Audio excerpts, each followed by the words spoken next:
Are you ready? Ready. All right, let's go. Kevin here, top 1 financial advisor and best-selling author. We are here to talk about the stock market. Silicon Valley Bank, also known as SVB, the 16th largest bank in the US, failed. So we need to talk about what exactly happened, should we be concerned, and most importantly, can you explain this to me like I'm a toddler? That answer is yes. I'm going to go ahead and break it down. I have brought out the whiteboard because this is very important. It's also important because I'm doing a video on a Saturday. Y'all know I don't be doing videos on the weekend. I do 250 videos a year, but I don't do them on the weekend. Okay. So now warning here. Number one, it's going to be super simple, just so you can get the basics. If you want more advanced info, knowledge, and breakdowns, we can probably tackle that on a Monday. Just let me know in the comments. Also, my handwriting ain't all that good, but it's a whiteboard, it's engaging, so we're going to go ahead and jump into it. All right, so Silicon Valley Bank essentially failed due to a bank run. That's when too many people come in and ask for their money at one time. Now the question is, well, isn't that what a bank is for? Why don't they have the money? That is what we're going to explain here, and why bank runs are so terrible for a bank, and why we even have protections against it. So let's go ahead and jump into it. So here we go. We have a classic bank run. Okay, and every bank operates in this exact same fashion. So first, let's start with you, and you are the person with the deposit. Okay, to make the math easy, let's say you came in and you deposited $100. Now this $100, it's yours. You can come in and ask for that money whenever you want. You have a receipt that says you have $100. You've got your app that says you have $100. You put in $100. Your reward for doing so is that the bank is going to pay you an interest rate. Just like you see on Ally Bank and every other savings account, today you might see 3-4% for putting your money there, and the bank is going to reward you for leaving your money in the bank. Keyword, leaving your money in the bank.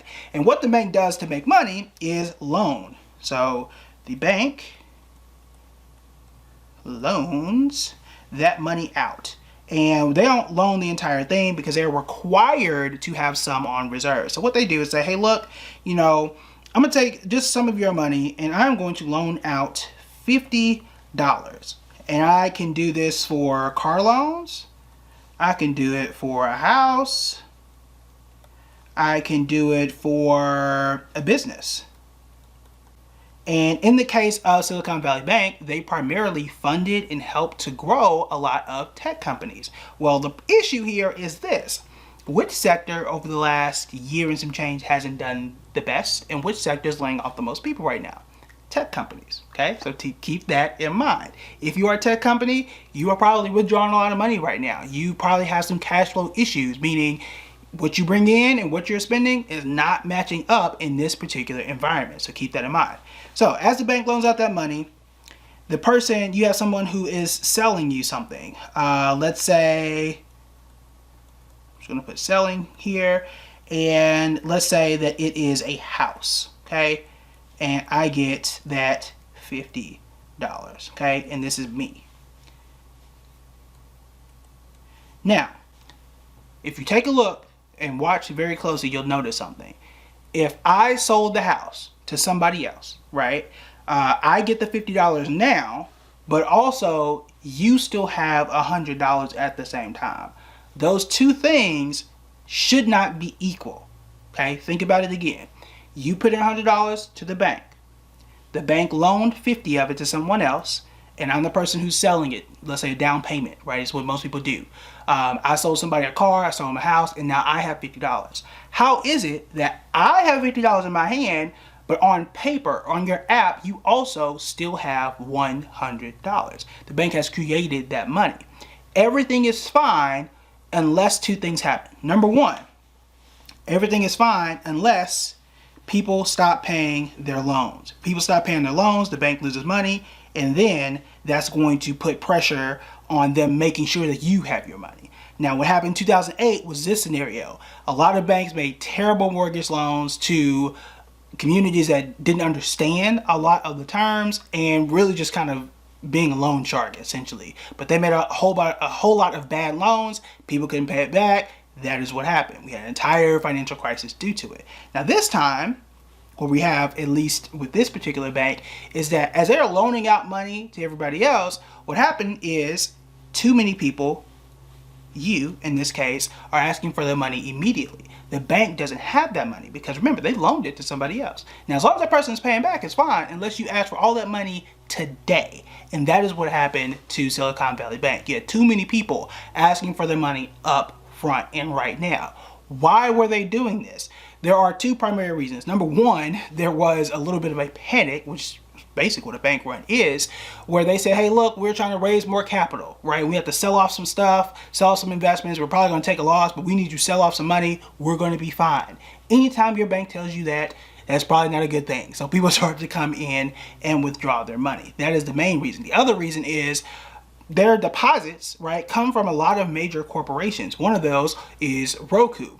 Roku has not been doing well recently. A lot of tech firms have not been doing well recently for a bunch of different reasons. A part of it is due to rising interest rates. If you're not sure what rising interest rates are, I've done plenty of explainers. Just go ahead and hit the search box for those. But for those who have been here for a while, we've talked about rising interest rates for a good minute. But in either case, if I'm a struggling tech company, if I have to lay off people, I'm not making as much money as what I was expecting, I'm probably withdrawing a lot more than I normally would, which makes the bank a little less stable. So when you have a bank run, you have way too many people asking for all of their money right now. The bank doesn't have it, the bank closes. Now, how could this affect other parts of the economy and how could this spread? Well, going back to the case of Roku, remember that the FDIC, this is the federal government insurance program for savings or for cash in any U.S. bank, so they're going to insure you $250,000. That's fine for regular people like me and you. If I've got more than $250,000, there are other ways I can get more insurance, or I can just put it into a different bank. That's another way I can get around it. But if you're Roku, and you got, I don't know, $400 million and the bank closes, that's about a quarter, about 25% of all of their cash available. That is a big issue. And Roku is not the only major company that had uninsured money at SVB.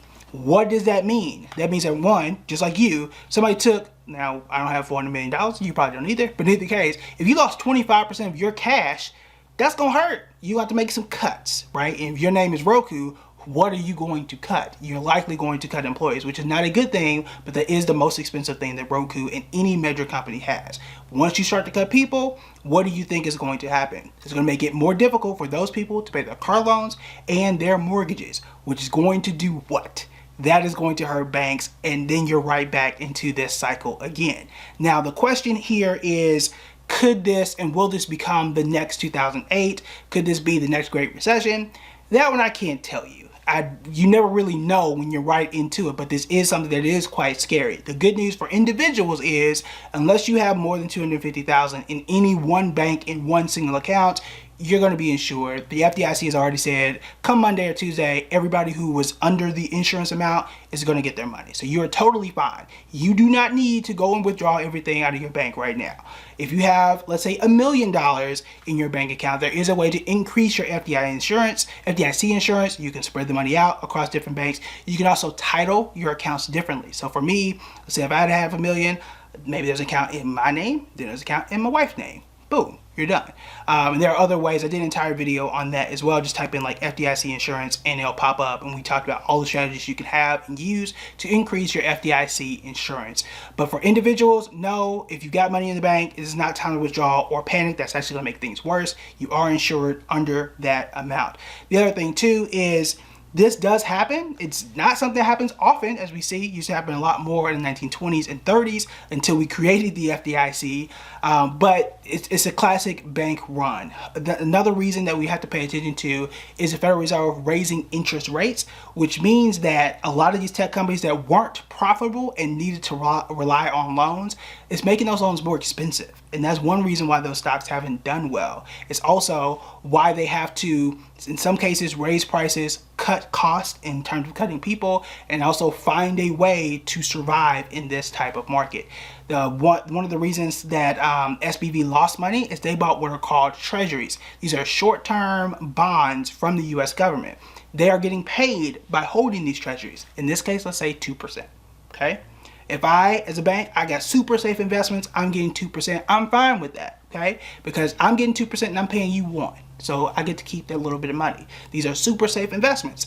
The problem is, if people are asking for their money right now, today, I need to sell those investments. And today, because interest rates are rising, those investments are worth less. They're worth less because the Federal Reserve is saying, look, well, 2% is what it was. Now we're raising it to 3, 4, 5, 6%. Who wants my treasury bond that's going to pay 2%? We can go get a new one today at 6. Who does that? Who wants that? So they had to sell it at a loss. And I think they sold it for like, I think it's 91 million or 90. I think it's $91 million if I'm not mistaken. 91 billion. $91 billion is what they sold it for. We'll do a double check in the comments. But in the case, they sold it for 91 billion.